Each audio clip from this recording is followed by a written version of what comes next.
নমস্কার,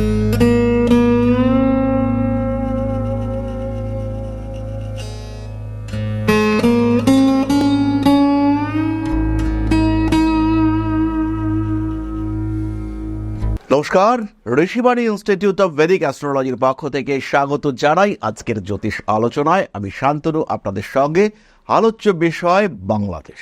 সদ্য পরিবর্তন এসেছে, রাজনৈতিক প্রেক্ষাপটে বড় পরিবর্তন বাংলাদেশের এসেছে এবং তার কারণে বাংলাদেশের আপামর জনসাধারণ তারা কিন্তু ভীষণভাবে আশাবাদী।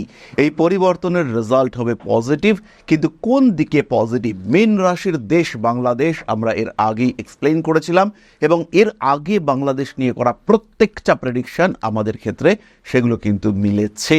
আমরা যে প্রেডিকশন করেছিলাম প্রত্যেকটি ম্যাচ করবার পরে এবার আমরা প্রেডিক্ট করব বাংলাদেশের এই পরিবর্তন কোন দিকে কতটা ইমপ্রুভমেন্ট নিয়ে আসবে এবং এক্স্যাক্টলি কোন সময় এর ইমপ্রুভমেন্টের রেজাল্ট আমরা দেখতে পাবো। প্রথমেই খেয়াল রাখতে হবে, এর আগের ভিডিওতে, এই সিরিজের 3টে ভিডিও, তার আগের ভিডিওতে কিন্তু আমরা বলেছিলাম বাংলাদেশে সমস্যা রয়েছে এবং বাংলাদেশে অশুভ শক্তি তারা আরও একবার ডিস্টার্ব করবার চেষ্টা করবে এবং বেশ কিছু মানুষ যাদের অভিলাষা ব্যর্থ হয়েছে, বাংলাদেশের সাধারণ মানুষ ব্যর্থ করেছেন তাদের ভোটদানের মাধ্যমে, সেই সমস্ত মানুষদের নেগেটিভ থটস সেগুলো কিন্তু অ্যাক্টিভ হয়ে উঠবে এবং তার কারণে বাংলাদেশে কিছু নেগেটিভ ইভেন্টস ঘটার সম্ভাবনা রয়েছে। আমি আশা রাখি বললে ভুল হবে, আমি বিশ্বাস করি বাংলাদেশ প্রশাসন কিন্তু অবশ্যই এই সমস্ত বিষয়গুলির ব্যবস্থা নিতে পারবেন। দেবগুরু বৃহস্পতি মীন রাশির পঞ্চম ভাবে তুঙ্গ ক্ষেত্রস্থ হচ্ছেন। বাংলাদেশের শিক্ষা ব্যবস্থায় আমূল পরিবর্তন আসবে। বাংলাদেশে যে ধরনের শিক্ষা ব্যবস্থা বা যে ট্রেন্ড শিক্ষা ব্যবস্থার, সেখানে বড় পরিবর্তন দেখতে পাওয়া যাবে এবং সেখান থেকে দুর্নীতির অপসারণ সেটা পূর্ণ মাত্রায় ঘটতে দেখতে পাওয়া যাবে। একটা সিস্টেম চলতে সেই সিস্টেম সবসময় কিছু না কিছু নেগেটিভিটিকে অ্যাট্রাক্ট করে এবং যখন পরিবর্তন আসে তখন কিন্তু সমস্ত রকম মরিচা, সমস্ত রকম কলঙ্ক ঝেড়ে ইস্পাত কলঙ্কহীন হয়। আর সেই পরিবর্তন কিন্তু এসেছে, আর সেটাই বাংলাদেশের মানুষ দেখতে পাবেন। পৃথিবীর মানুষ প্রতিবেশী রাষ্ট্র হিসেবে, প্রতিবেশী রাষ্ট্রের নাগরিক হিসেবে আমরাও দেখতে পাবো সেখানে কিন্তু একটা পরিবর্তন আসবে শিক্ষা ব্যবস্থার ক্ষেত্রে। দ্বিতীয়ত, বৃহস্পতি সমধর্মী গ্রহ, মুখ্য সমাজ নিয়ন্ত্রক গ্রহ। তাই বৃহস্পতি পঞ্চম ভাবে তুঙ্গক্ষেত্রস্থ হওয়ার সাথে সাথে বাংলাদেশের মানুষদের মধ্যে যে সাম্যবাদী মানসিকতা, অর্থাৎ বিভিন্ন ধর্মের মধ্যে যে সমন্বয় সৃষ্টির প্রবণতা, সেটা দেখতে পাওয়া যাবে। বিগত বেশ কিছুদিন ধরে আমরা যে দেখতে পাচ্ছিলাম একটা ধর্ম সম্পর্কিত অশান্তি, কখনো মন্দির ভেঙে দেওয়া হচ্ছে, কখনো মূর্তি ভেঙে দেওয়া হচ্ছে, কারা ভাঙছেন বড় কথা নয়, কিন্তু এই ইভেন্টগুলো কিন্তু বিভিন্ন সাধারণ মানুষকে অশান্তির মধ্যে নিয়ে গেছেন। আবার আমরা এটাও অবশ্যই দেখেছি যে মন্দিরকে পাহারা দিয়েছেন মুসলিম ভাইরা। তো সেই সমস্ত বিষয়ের ঊর্ধ্বে গিয়ে আমরা বলবো যে একটা ধর্ম সম্পর্কিত সাম্যাবস্থা এটা বাংলাদেশ দেখতে পাবে। হিন্দু মুসলিম এই উভয়ের মধ্যে যে মোরা এক বৃন্তে দুটি কুসুম হিন্দু মুসলমান, এই ফিলিংস এটা কিন্তু বাংলাদেশের মানুষ দেখতে পাবে। আর এটা নিয়ে আসবার জন্য প্রশাসন সক্রিয় হবে, বেশ স্বয়ংক্রিয় একটা মেকানিজম এটা কাজ করতে দেখতে পাওয়া যাবে।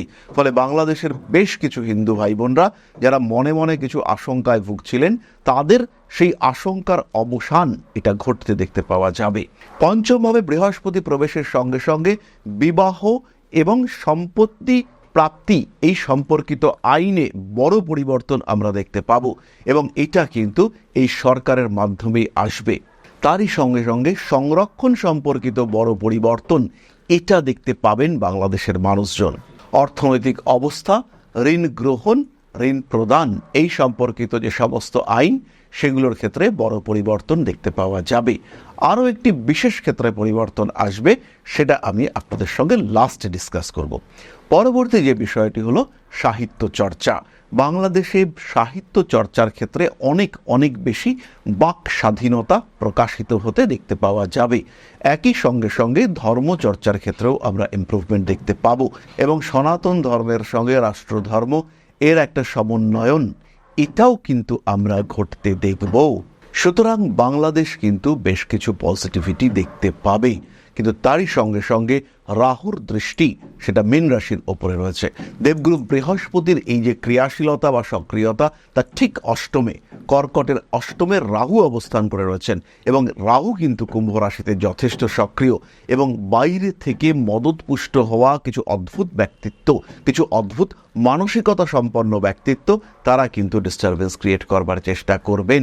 সচেতন হতে হবে বাংলাদেশ প্রশাসনকে, সচেতন হতে হবে বাংলাদেশের ক্ষমতাপ্রাপ্ত নেতৃবৃন্দকে।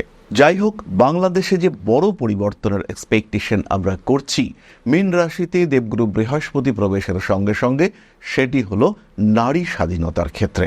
নারীদের চিন্তা ভাবনা, তাদের কর্মক্ষেত্রে অংশগ্রহণ, এবং প্রত্যেকটি জায়গায় তারা এতদিন পর্যন্তও স্বাধীনতা ভোগ করেছেন, যথাযথ এবং যথেষ্ট স্বাধীনতা ভোগ করেছেন, কিন্তু তার মধ্যেও যে ডিস্টারবেন্সেসগুলো তাদের ফেস করতে হয়েছিল, সেই সমস্ত জায়গা থেকে তারা সম্পূর্ণ একটা মুক্তির স্বাদ পাবেন।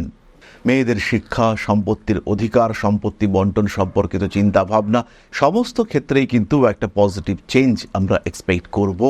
এবং সেই সঙ্গে সঙ্গে বিবাহ বিচ্ছেদ সম্পর্কিত যে সমস্ত সরল আইন, সেই ক্ষেত্রেও কিন্তু একটা সিস্টেম, এটার দিকে আসার সংযোগ সেটা আমরা দেখতে পাবো। একটা প্রপার মেনটেনেন্স, যে যাতে মানুষগুলো অসহায় হয়ে না পড়েন, সেই সমস্ত বিষয়গুলির ক্ষেত্রেও বেশ বড় রকম পরিবর্তন আইনসভায় আসবে, এটা কিন্তু আমরা দেখতে পাবো। আর খুব শিগগির দেখতে পাবো যে পরিবর্তনের দিকে, উন্নয়নের দিকে বাংলাদেশ এগিয়ে চলেছে। ডেভেলপমেন্ট, এটার সাক্ষী হয়ে থাকবে আগামীর বাংলাদেশ, এই ভরসা কিন্তু আমরা রাখতে পারি। সুতরাং চিকিৎসা ব্যবস্থা, শিক্ষা, মানবিকতা এবং তার সঙ্গে সঙ্গে নারী স্বাধীনতা, নারীদের ক্ষমতায়ন, এই প্রত্যেকটি বিষয়ে কিন্তু বাংলাদেশে ইমপ্রুভমেন্ট আমরা দেখতে পাবো। আর আগের ভবিষ্যৎবাণীগুলি যেভাবে ম্যাচ করেছে, ঠিক সেইভাবেই কিন্তু আমরা দেখতে পাবো পরবর্তী ভবিষ্যৎবাণী, সেগুলোও ম্যাচ করছে, ডেভেলপমেন্ট হচ্ছে, উন্নয়ন হচ্ছে। সুতরাং নতুন দিনের জন্য, আরও সুন্দর দিনের জন্য, নতুন সূর্যের জন্য যে বাংলাদেশ অপেক্ষা করেছিলেন, সেই সূর্যের উদয় হয়েছে। সবাই সেই আলোয় অবগাহন করবেন। ভালো থাকুন, সুস্থ থাকুন, সাক্ষী হন নতুন দিনের। সবাই ভালো থাকুন।